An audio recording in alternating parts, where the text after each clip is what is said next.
Prefacio. Una serie de descubrimientos, interpretaciones revolucionarias y reconstrucciones de la historia nos están trayendo revelaciones notables y planteando nuevas preguntas, al mismo tiempo que ofrecen nuevas perspectivas sobre el plan para la unificación de Europa. Todos los pueblos que viven desde Gibraltar hasta las montañas del Cáucaso, ¿son descendientes de los antiguos asirios e israelitas? Se sentó Isabel II, reina del Reino Unido de Gran Bretaña e Irlanda del Norte, ¿en el mismo trono que David y Salomón? ¿Son los pueblos de Europa herederos de estas grandes civilizaciones de la antigüedad preclásica, cuya importancia fue tan grande? La última dinastía. Mientras Europa ya había sido colonizada, aunque muy escasamente, por otros pueblos como los fenicios, egipcios e hititas, se producirá otra gran migración, concretamente asiria e israelita esta vez, que cambiará el rumbo de la historia conocida. En el 727 a.C., Teglat-Falasar III murió, y subió al trono su hijo, Salmanasar V. El lapso en que un rey sucedía a otro era siempre un momento crítico en la vida de los antiguos imperios. El nuevo rey podía ser un individuo incompetente o podía tener un rival para el trono, por ello, era el momento de la sucesión cuando una nación sojuzgada aprovechaba la oportunidad para rebelarse. Así, cuando el temible Teglat-Falasar III fue depositado en su tumba, el rey de Israel creyó en la probabilidad de que volviese la incompetencia, que había caracterizado a los monarcas asirios durante generaciones anteriores, y se negó a pagar tributo. Es difícil saber si Salmanasar V era realmente competente o no, pues no estuvo en el trono mucho tiempo. Se movió con decisión, sin duda, y puso sitio a Samaria, la capital de Israel, en el 725 a.C., pero el asedio no tuvo mucho éxito. Pasaron 3 años y el ejército asirio aún estaba frente a las murallas de Samaria, lo que nos permite suponer que se produjo cierta inquietud en el ejército y que al menos estalló un motín. En el 722 a.C., Salmanasar V desapareció. Repentinamente, hizo su aparición un nuevo rey, de origen desconocido, aunque debe de haber sido un general asirio. Mientras la primera dinastía de Asiria había durado 1000 años, la segunda solo duró 23 y únicamente contó con 2 reyes. El nuevo usurpador fundó la tercera dinastía asiria, llamada a veces, los Sargónidas. El usurpador eligió un nombre famoso, como hacen a menudo los usurpadores, para ocultar la realidad de su humilde origen bajo una apariencia dorada. Esta vez el nombre elegido fue Sargón, y comúnmente se le conoce como Sargón II. A menudo se afirma que el nuevo rey tomó deliberadamente como modelo a Sargón de Acadia. Si la causa del motín fue el descontento de los soldados por el fracaso en el asedio de Samaria, era injustificado, pues Samaria cayó casi inmediatamente después del golpe y probablemente habría caído lo mismo si Salmanasar hubiese conservado el trono. En verdad, hasta cabe preguntarse si Samaria cayó antes o después del advenimiento de Sargón. Este pretendía que había sido mérito suyo, pero nadie puede obligar a un rey absoluto a ser absolutamente honesto. La Biblia nunca menciona a Sargón como conquistador de Samaria, atribuye el hecho a Salmanasar. Una vez que cayó Samaria, se prosiguió la política de deportaciones iniciada por Teglat-Falasar III. En verdad, este fue el caso más famoso de esa política. Los líderes israelitas que fueron alejados de su tierra representaban a las tribus de Israel. Estas nunca fueron halladas nuevamente. La verdad es que sencillamente se diluyeron entre la población de la Mesopotamia noroccidental, donde se asentaron. Después de 1 siglo o 2 del fin del reino de Israel, sus descendientes habían perdido toda conciencia de su identidad nacional. Ahora todo el extremo occidental de la media luna fértil estaba razonablemente en paz, pues había sido incorporado en conjunto al reino asirio. El pequeño reino de Judá, el último resto del imperio de David todavía existente, y que aún estaba gobernado por un descendiente de este rey, pagaba tributo, lo mismo que todas las naciones de Asia Menor. En general, los hijos de Israel fueron expulsados de sus tierras y convertidos en cautivos por los asirios. Fueron deportados lejos de sus tierras y establecidos en diferentes regiones del imperio asirio. No todos los israelitas, llamados Bit-Kumri por los asirios, permanecieron bajo el yugo de sus conquistadores durante toda la duración de su cautiverio. El imperio asirio, que reinaba sobre varias naciones, fue incapaz de mantener un control rígido sobre todos sus pueblos vasallos. En el curso de los años de cautiverio, Se produjeron revueltas y grupos separados que evadieron sucesivamente hacia el norte. Un grupo considerable de ellos, tras la caída del Imperio asirio, se estableció en las tierras del este, donde con el tiempo fueron expandiéndose hacia el norte y al este. El Imperio asirio dura muy poco, en menos de 100 años, es decir, alrededor del 609 a.C., el Imperio asirio se derrumba. Inmediatamente después, en Europa, aparece de repente una nueva nación nómada, inmigrantes nunca antes conocidos. Los historiadores griegos, que hablan de estas migraciones inesperadas, admiten que no saben nada del origen de estos inmigrantes. A lo sumo nos dicen en sus textos que estos pueblos provenían de las áreas alrededor del Mar Negro y el Mar Caspio. En realidad, estos nómadas eran mayoritariamente israelitas y asirios, que soportaron escapar más tarde de Babilonia y los babilonios, para ir a refugiarse en Europa Oriental y Asia. Tras la caída de Babilonia, los persas imponen su imperio, y llaman a estas gentes por el nombre de Sake.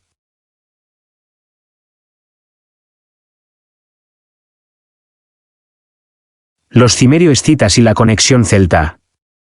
Los reyes persas se sientan en el mismo trono de Mesopotamia donde se asentaron los antiguos reyes asirios y babilonios, pero esta vez añadiendo más tierras al imperio que los anteriores.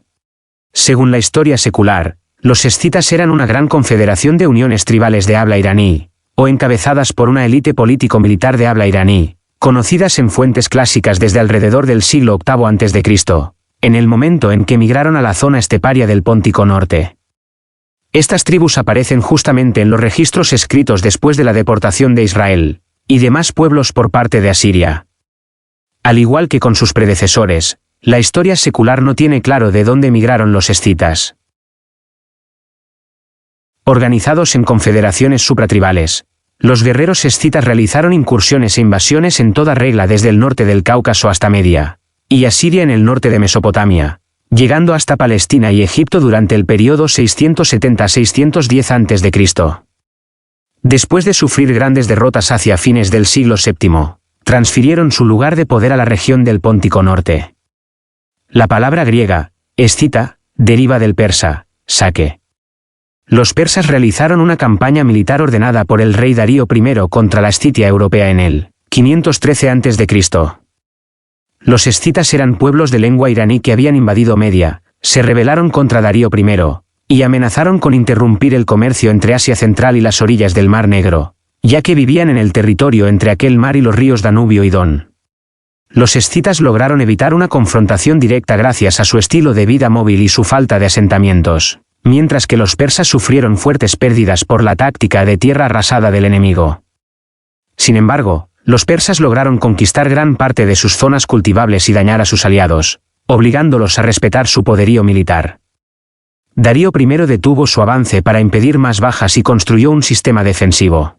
Los cimerios, que eran otro grupo de israelitas cautivos que emigraron a Europa a través de la península de Anatolia, y que según la historia convencional, eran un antiguo pueblo nómada ecuestre iraní oriental, parte del cual emigró posteriormente a Europa y Asia Occidental. Formaron posteriormente una unidad étnica separada de sus hermanos los escitas. Los propios cimerios no dejaron registros escritos. La mayor parte de la información sobre ellos se deriva, en gran medida, de los registros asirios de los siglos VIII al VII a.C., y de autores grecorromanos del siglo V a.C. y posteriores. La palabra cimerio proviene del latín, cimerius, y esta del griego, quimerios. Quimerio es la versión griega del babilónico, Gimirri, que a su vez, es la versión babilónica del nombre asirio, Jumbri, que los asirios les daban a los israelitas del norte. Entonces, se puede deducir, que, los cimerios, son en realidad los cautivos israelitas del reino norteño de Israel. El destino final de los cimerios es uno de los hechos históricos mejor establecidos, y no es motivo de la menor controversia.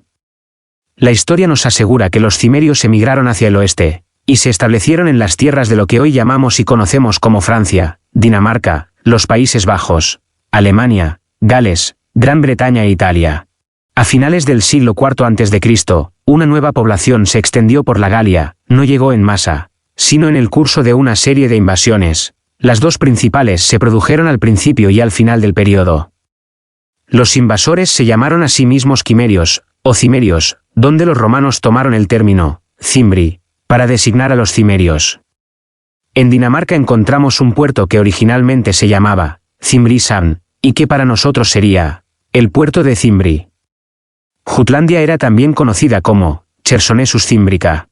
Aunque los griegos y los romanos, antes de Julio César, solo tenían vagas nociones sobre los orígenes de los pueblos del norte de sus países, sus propios historiadores son unánimes en admitir que los cimerios figuraron entre estos pueblos.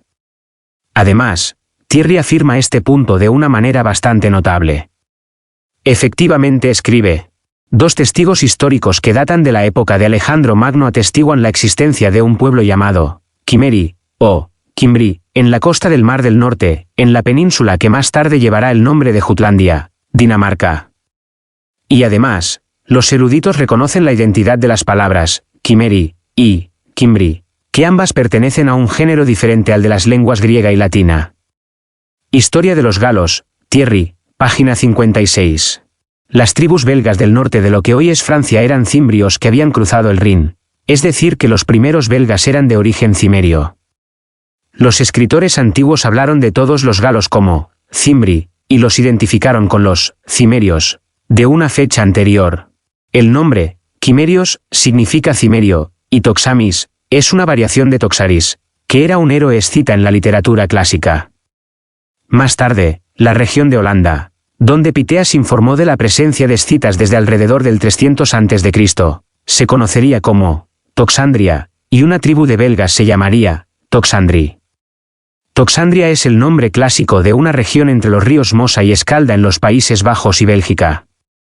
El nombre a veces se cambia a Taxandria.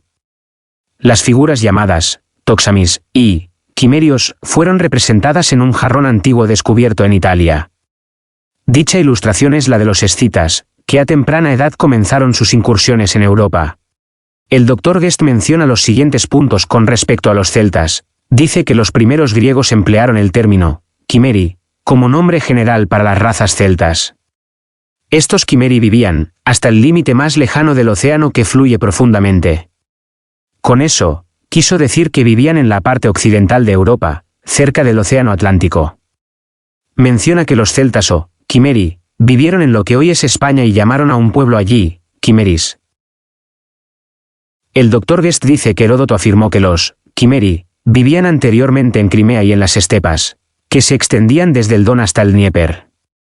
Luego muestra que los Cimeri fueron invadidos por los Scutai, y dice que esto sucedió en el siglo VI a.C. Recuerde que esto habría sido alrededor de 2 siglos después de que las tribus de Israel fueran llevadas cautivas por Asiria a sus regiones limítrofes de su imperio. Plutarco emplea la expresión Kelto-Scutai para designar la migración químbrica que había pasado temprano desde la Escitia póntica al océano occidental, al territorio de Jutlandia que ahora llamamos Dinamarca. Laissens, en su Nuestros ancestros británicos, en la página 27, dice que los celtas tenían una tradición invariable de que vinieron del este, y estos celtas címbricos vinieron de Armenia a Gran Bretaña. Algunos piensan que Armenia debería leerse Armórica, pero en la crónica anglosajona dice claramente Armenia, y eso es exactamente lo que significa. Estos celtas y galos címbricos vinieron de Armenia, en la región del Cáucaso. Esta tierra también es conocida como la Iberia caucásica. La población más antigua de Gran Bretaña fue címbrica, según el Dr. Wiley, pero 3 nuevas variedades, el picto, el escocés y el galo, finalmente llegaron a las Islas Británicas, donde se establecieron. Existe abundante evidencia, dice, que demuestra que todos los habitantes de Gran Bretaña, desde este periodo temprano en adelante, surgieron todos de la misma estirpe, aunque llegaron a nuestra isla por diferentes rutas y son conocidos por diferentes nombres. Luego menciona que los bretones, los pictos de Caledonia, los belgas y los escoceses, no eran más que 4 ramas de la misma raíz, y esa raíz era de origen cimerio-escita. Por lo tanto, está claro que todas las diversas tribus que han entrado en las Islas Británicas, en un momento u otro, han sido todas de las grandes ramas escitas o cimerias de la raza humana, y esa rama estaba compuesta casi en su totalidad por israelitas y asirios dispersos, que habían perdido su identidad mucho antes de llegar al noroeste de lo que hoy llamamos Europa. Deniker menciona que los celtas transalpinos o gálatas invadieron Jutlandia en el siglo V a.C. bajo el nombre de Belgae. Además, En esta misma época invadieron lo que hoy conocemos como el norte de Alemania, los Países Bajos e Inglaterra. Los recién llegados trajeron consigo la tradición de su descendencia. Se llamaron a sí mismos Cymri o Cimbri. Se puede observar adicionalmente que los galeses todavía se designan a sí mismos como Cimbri, nombre emparentado con el pueblo cimerio. Nadie llamó celtas a estas personas que vivían en Gran Bretaña durante la Edad de Hierro hasta el siglo XVIII. Se les conocía simplemente como britanos.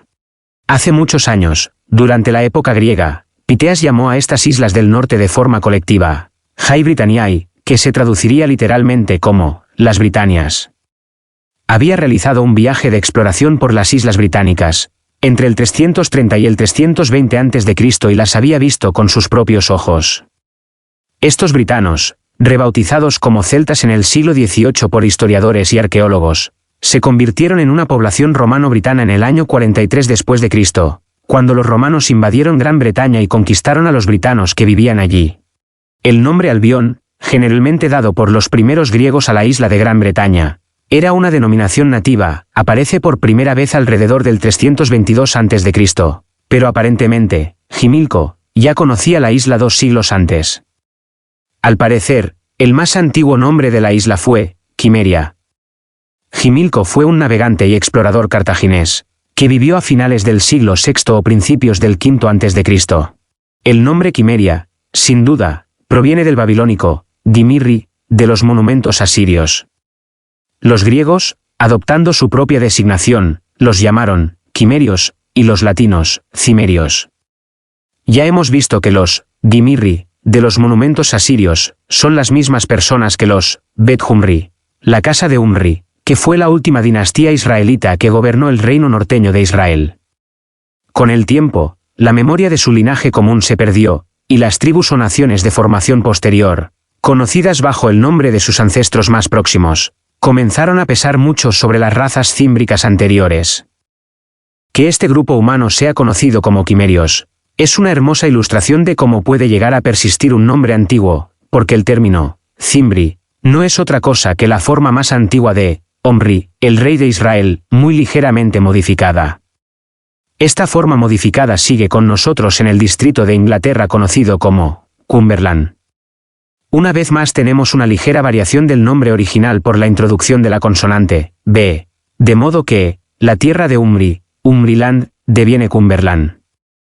Un río de Inglaterra lleva el nombre de Humber. Para quien no esté familiarizado con cambios etimológicos, la introducción de la B puede parecer extraña, pero no es en absoluto desusada, y se puede encontrar, por ejemplo, en el paso de la forma latina, numerus, a, nombre, en catalán, número, o, number, en inglés.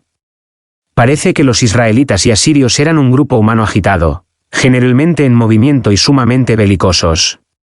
Allí donde se establecían, tendían a constituir una especie de aristocracia militar, luchando unos contra otros, y cuando emprendían la marcha, difícilmente se les podía detener.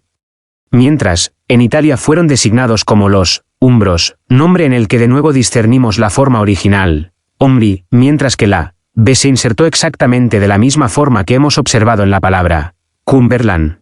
Esta otra rama cimeria, conocida con el nombre de umbros, parece ser que llevaban una vida lujosa, es decir que pertenecían a las clases altas del ya caído reino de Israel.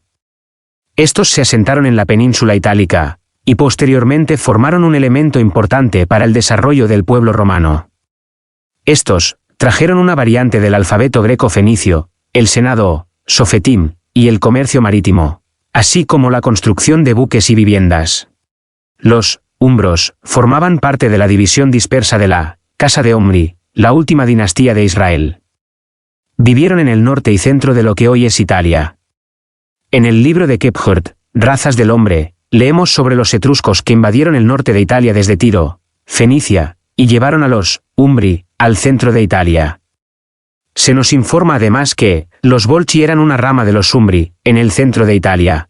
Después de la llegada de los etruscos, que tomaron los territorios occidentales de Umbría, los de la actual Toscana y de la Etruria tiberina, su territorio se redujo gradualmente también al oeste, al sur y al este, a raíz de la expansión de los sabinos y de los pisenos, ambos pueblos derivados de los umbros mismos, y los galos semnones. Los autores griegos mencionan por primera vez a los celtas, entre el 540 y el 424 a.C. Pero la información más valiosa la proporcionan los autores romanos. A medida que el mundo romano se expandía, entraron en contacto directo con los llamados celtas en sus fronteras septentrionales. Con el tiempo, el nombre, cimerio y sus derivados, dejan de emplearse para referirse a los pueblos vecinos de Grecia y Roma, y se empieza a utilizar el nombre celta o galo.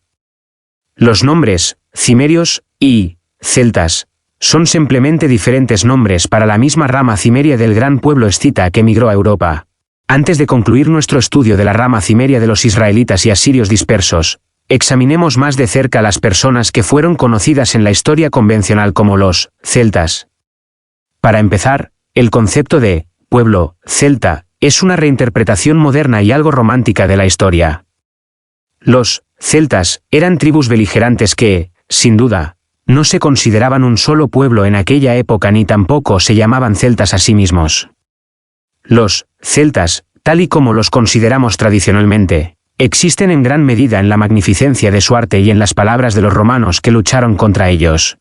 Dicha versión distorsionada de la historia es mantenida y difundida por Roma hasta el día de hoy. Gran parte de la historia de los hijos de Adán se mantiene ocultada por el Vaticano, los líderes actuales de Roma. En este episodio, se revela una pequeña parte de esa historia ocultada con la ayuda del Corán. Según la versión romana de la historia, los celtas fueron un grupo de tribus que vivieron en la parte central y occidental de Europa. Su existencia está datada desde el siglo VIII hasta el I a.C., cuando fueron erradicados por los romanos. Se trataba de pueblos caracterizados por una gran ferocidad en la lucha. Entre ellos compartían costumbres y lenguas similares. Eran muy hábiles en el trabajo del hierro y excelentes jinetes. La mujer tenía un papel muy importante en la sociedad celta, alcanzando puestos de líder y luchando al lado de los hombres. Fueron los celtas quienes introdujeron los pantalones en Europa occidental. Esta prenda era de origen asiático central, y era típica de los escitas. Este es solo otro enlace que muestra que los celtas surgieron del pueblo cimerio escita. Sharon Turner, en su Historia de los anglosajones, volumen 1, menciona los siguientes puntos importantes con respecto a los celtas.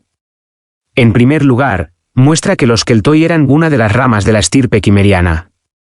En segundo lugar, menciona que el idioma celta era idéntico al idioma quimerio, lo que prueba aún más que los celtas y los cimerios eran todos el mismo pueblo. Todos eran ramas de la gran estirpe cimeria que procedía de las regiones del Cáucaso, en las cercanías de la actual tierra de Armenia.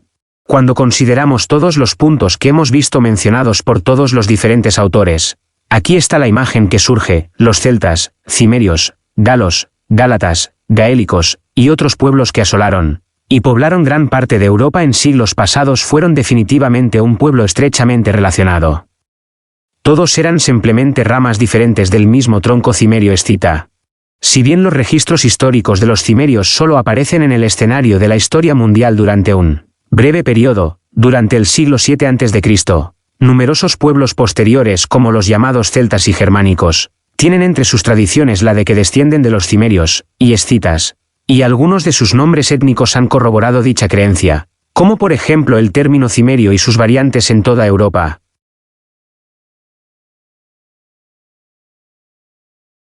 Las tribus de Israel.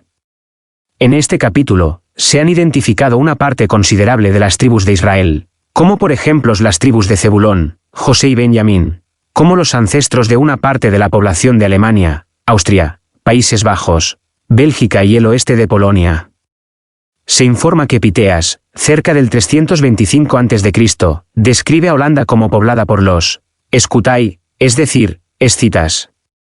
En los primeros tiempos de los escitas, el nombre Zabulón aparece registrado como Zabulistán, que estaba al sur y sureste de Jara, en el área del actual Irán.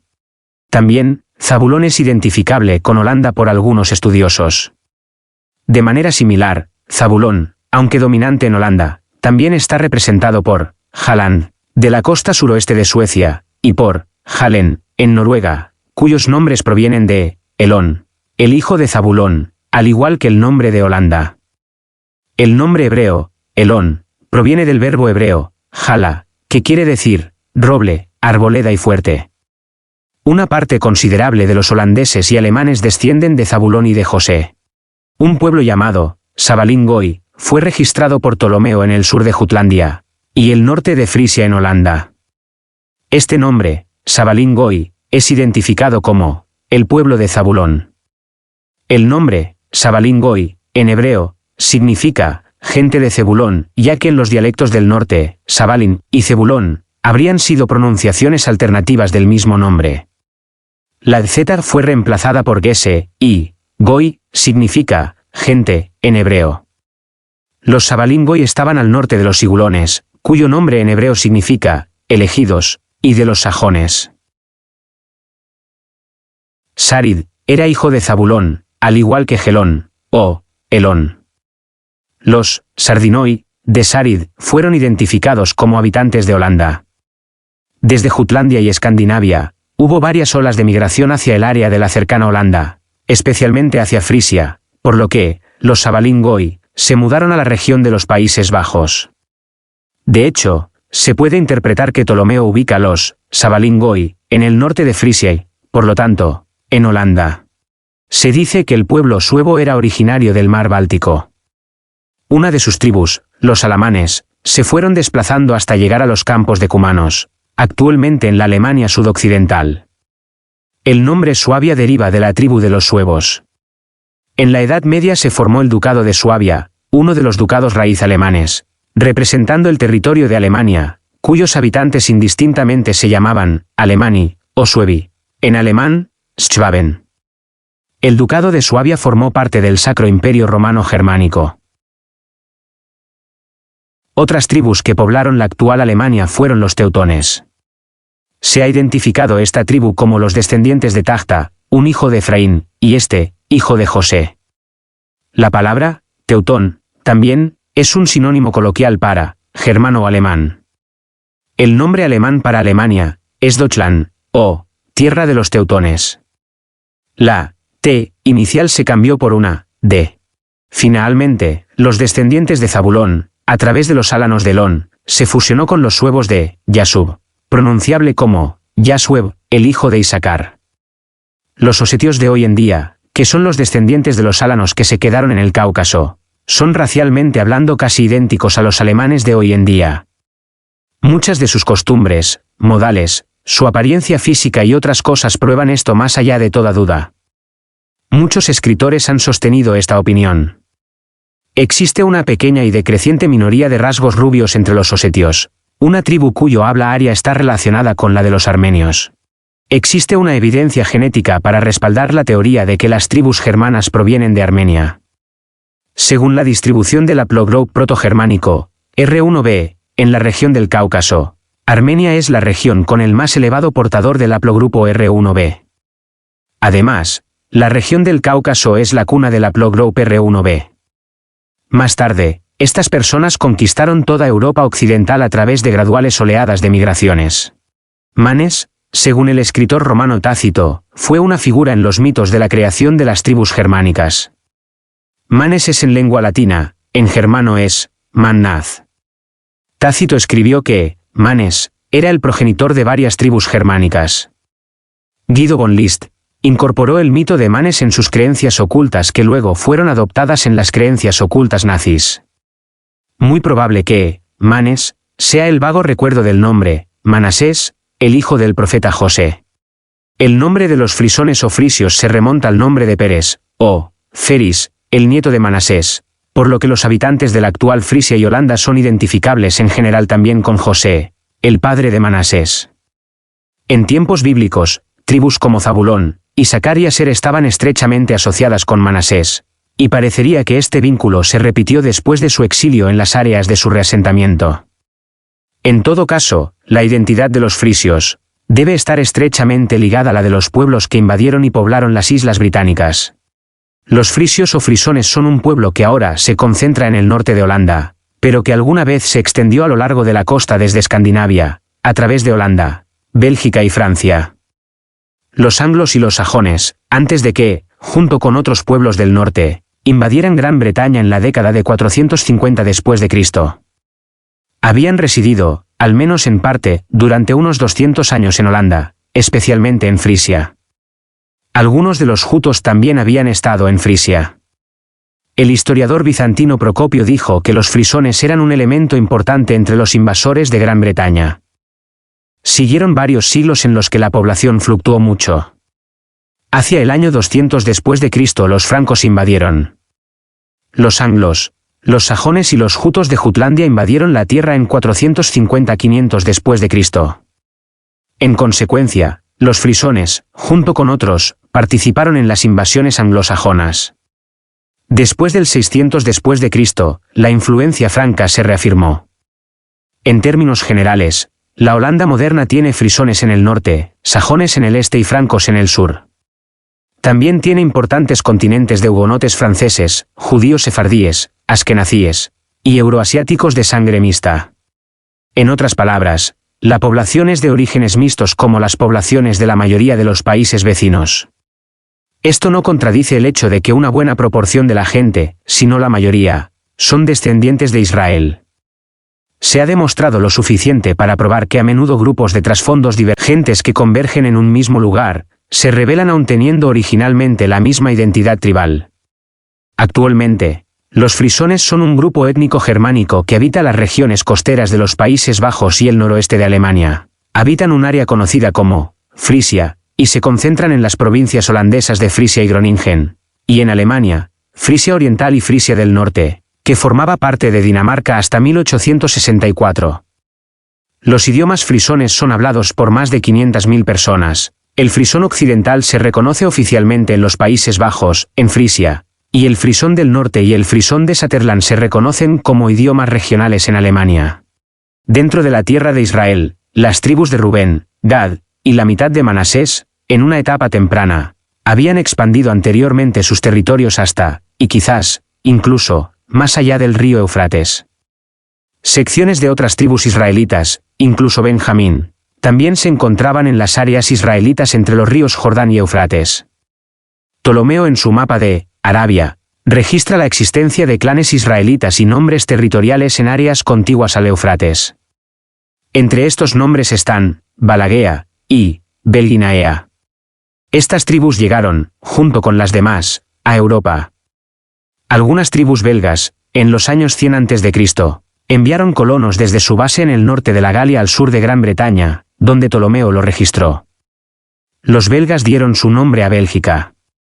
Aspectos de la cultura belga en la Galia revelan rasgos fenicios. El nombre Belgae, derivado del hebreo Belak, hace referencia al hijo de Benjamín. Belak también era la cabeza de familia en la tribu de Rubén. El Sacro Imperio Romano Germánico. Después de la caída de Roma, Europa casi volvió a ser completamente bárbara.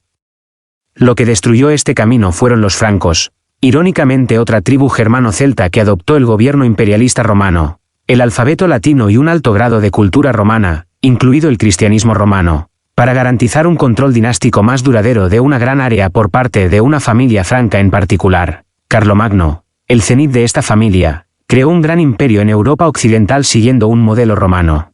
El imperio carolingio quedó finalmente fragmentado en 3 reinos y cada reino fue gobernado por un hijo de Carlomagno. El reino más oriental, o Francia Oriental, fue una de las 3 partes resultantes de la división del imperio carolingio.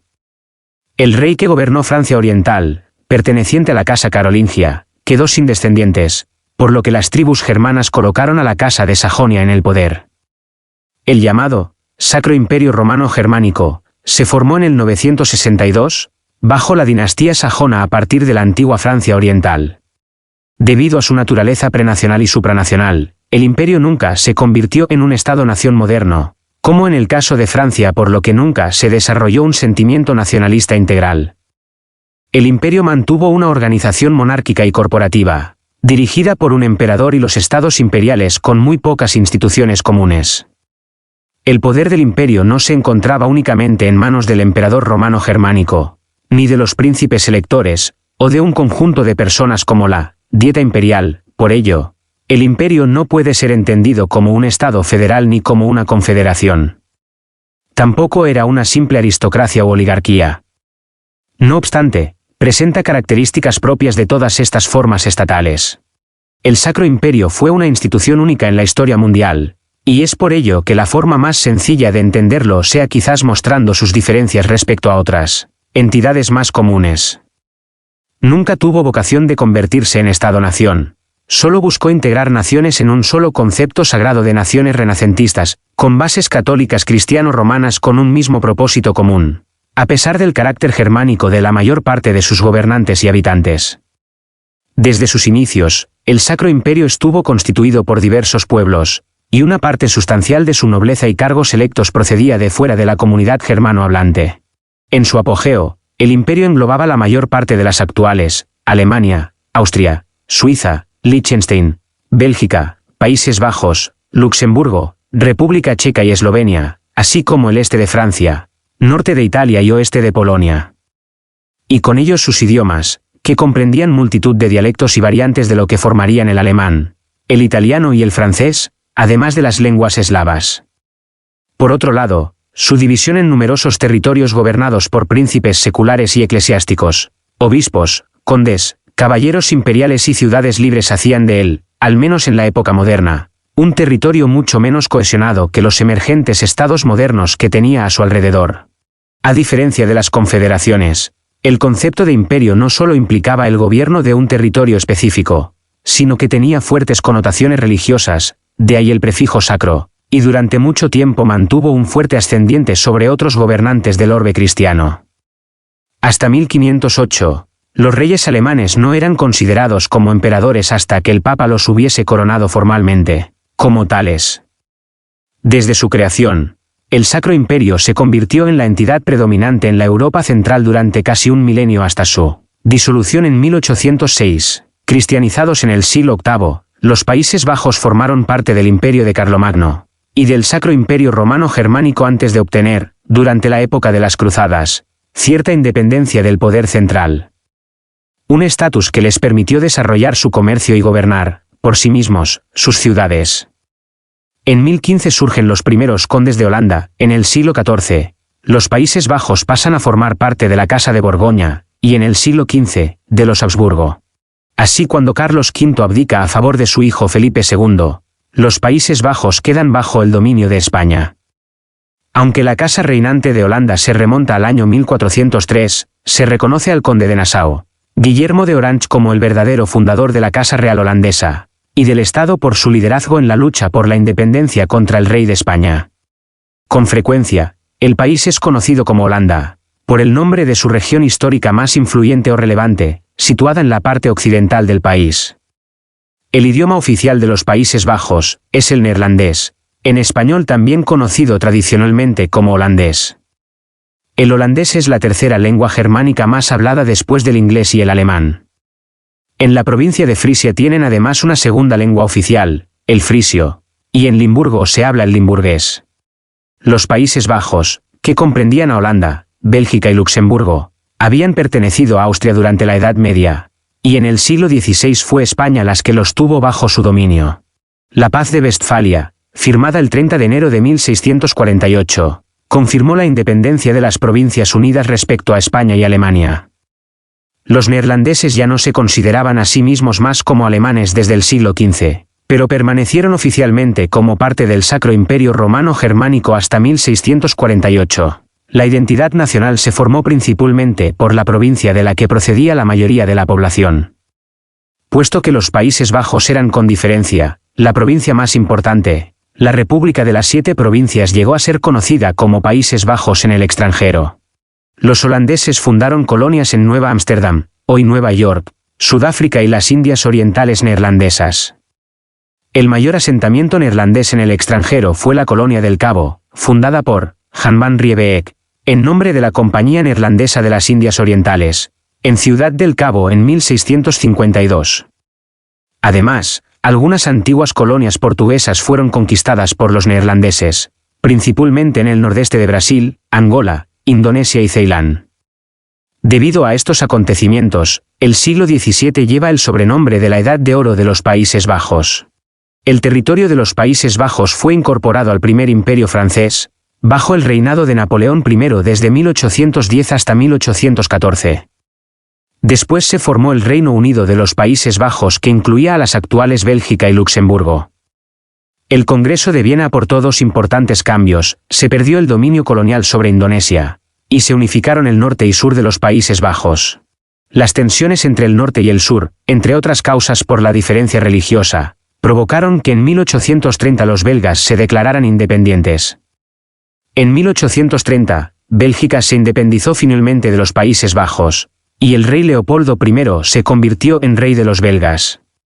Solo 8 años más tarde, en 1839, se reconoció oficialmente la independencia de Bélgica. Situada en Europa Central, la nación de Alemania se extiende entre los mares del norte y Báltico y los Alpes, y limita al norte con Dinamarca, este con Polonia y la República Checa, sur con Suiza y Austria, al suroeste con Francia, y, al este con los Países Bajos, Bélgica y Luxemburgo. El estado conocido actualmente como Alemania fue constituido el 18 de enero de 1871, cuando se proclamó el Imperio Alemán, Segundo Reich, bajo la hegemonía de Prusia. La guerra contra Francia de 1870 a 1871. Tras el final de la Primera Guerra Mundial en 1918, se disolvió el imperio, ya que Alemania resultó derrotada a pesar de sus avances iniciales. Es una tierra que ha dado a Europa y al mundo destacados hombres de conocimiento, algunos tan grandes como Johann Gutenberg, Ludwig von Beethoven, Johann Sebastian Bach, Immanuel Kant y Johann Wolfgang von Goethe.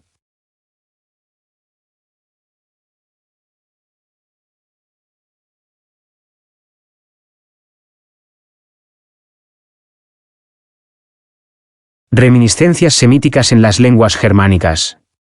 El hebreo antiguo de la Biblia generalmente se considera perteneciente al grupo de lenguas camito-semitas, mientras que el germánico, incluidos el nórdico y el inglés, pertenecen al grupo de lenguas indoeuropeas. El estadounidense Terry Marvin Blythe, de la Universidad de Utah, resumió su relato en la tesis doctoral de 1981, Similitudes fonológicas en germánico y hebreo, dijo: los hallazgos de este capítulo abren la posibilidad de que las similitudes lingüísticas entre el germánico y el hebreo, tal como se presentan a lo largo de esta disertación, puedan explicarse como la base de las migraciones hebraicas al territorio germánico, posiblemente ya en el año 700 a.C., con otros grupos que llegaron durante los siglos siguientes. Por otra parte, el profesor Theo Beneman de Múnich y su escuela han demostrado que debajo de estos dialectos, en Holanda, se puede discernir un sustrato lingüístico que es de origen semítico. Un ejemplo de ello es el nombre de Ámsterdam. El nombre, Ámsterdam, proviene del río Amstel, palabra que deriva del antiguo holandés, Aemstele, lugar o colina de agua. Amestele es un compuesto de las palabras aem o aem, que significa agua, originario de mai, en arameo, y ma, en árabe, y estele, que significa suelo alto, el cual derivan de tel, en arameo, y tel, en árabe, ambos con el significado de colina o montículo. Veamos otro ejemplo de reminiscencia semítica en algunas lenguas germánicas. Von es un prefijo de apellido alemán que significa hijo de, o de, que deriva de última instancia de la palabra semita para hijo, ben, iben. Alternativamente, el nombre galés, Baugen, que significa pequeño, en el sentido junior, para distinguir al padre del hijo. En holandés es van. Ejemplos son Johann Wolfgang von Goethe, Vincent van Gogh, Eliezer ben Yehuda, Isai ben Maryam, Muhammad ibn Abdellah.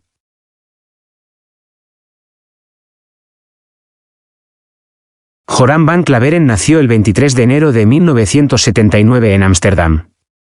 Fue criado como cristiano reformado liberado. Estudió estudios religiosos en la Universidad de Ámsterdam. El 21 de marzo de 2014, Van Klaveren anunció que dejaría el Partido por la Libertad, ya que ya no estaba de acuerdo con el rumbo del partido. Los comentarios controvertidos sobre la minoría marroquí en los Países Bajos por parte del líder del partido, Geert Wilders, después de las elecciones locales de 2014 influyeron en esta decisión. Van Klaveren continuó como diputado independiente. En mayo de 2014, Joram van Klaveren, junto con Louis Vance y Johan Driessen, fundaron un nuevo partido político conservador llamado Por los Países Bajos. Después de no poder ser reelegido durante las elecciones generales de 2017, porque su partido no aseguró un solo escaño, El mandato de Van Klaveren en la Cámara terminó formalmente el 23 de marzo de 2017. Posteriormente, se convirtió en comentarista en abril de 2017 para el programa de radio diario, Dit is de Dag, producido por una emisora pública cristiana. Según el presentador, Thijs van den Brink, fue contratado porque representaba a los cristianos conservadores y de derecha. Van Klaveren era conocido por sus comentarios antiislámicos. Anteriormente, Van Klaveren había llamado el Corán veneno, pero tras leerse el Corán e informarse sobre el asunto, ya estaba preparado para abrazar el Islam. En su libro, Apóstata, Van Klaveren habló sobre su testimonio de fe, diciendo lo siguiente. Con la idea en mente de que un Dios del que hablaron Moisés y Jesús, entre otros, es el mismo Dios del que leemos en el Corán, y que Mohammed, que Alá le bendiga y le conceda paz, sin duda cabe siguiendo la línea de los profetas de la Biblia, decidí pronunciar el testimonio de fe. Esto se llevó a cabo después de una excelente cena en un ambiente acogedor y hogareño con un pequeño grupo de personas. Después de pronunciar la sajada, no llovió oro y no vi las estrellas brillar más de lo normal. Sin embargo, noté cierto deleite y descanso personal. Su exlíder político Wilders dijo que nunca había visto venir la conversión de Van Klaveren, y agregó que era como si un vegetariano fuera a trabajar en un matadero. Su antiguo líder del partido, por los Países Bajos, Han Rus, agregó que estaba igualmente sorprendido. Joran Van Klaveren es actualmente el presidente de la asociación Anthony Hansson, que lleva el nombre de Anthony Hansson Van Sally. Un destacado exmiembro del partido xenófobo con más implantación en Holanda se ha convertido al Islam. Afirma que su conversión se produjo mientras escribía un libro crítico sobre esta misma religión que hace apenas unos años calificaba de mentira. Joran Van Klaveren es el segundo miembro del partido liderado por Geert Wilders en abrazar la fe musulmana.